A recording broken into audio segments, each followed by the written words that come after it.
দলাম্বি captain launch, যা আগে সাকির নামে পরিচিত ছিল।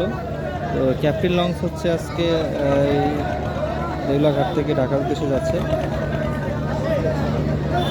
তো লঞ্চটি আসলে অনেক জনপ্রিয়তা আছে, সেটা আমরা এই যে ঘাটের যাত্রী দেখলে বুঝতে পারি যে এই ঘাটে আসলে অনেক যাত্রী এই লঞ্চটির জন্য অধীর অপেক্ষা করে বসে থাকে।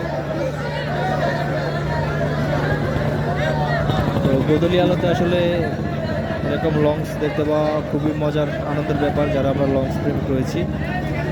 সো লালমনের সার্ভিস আগে থেকে অনেক ভালো, আপনারা চাইলে ভ্রমণ করতে পারেন।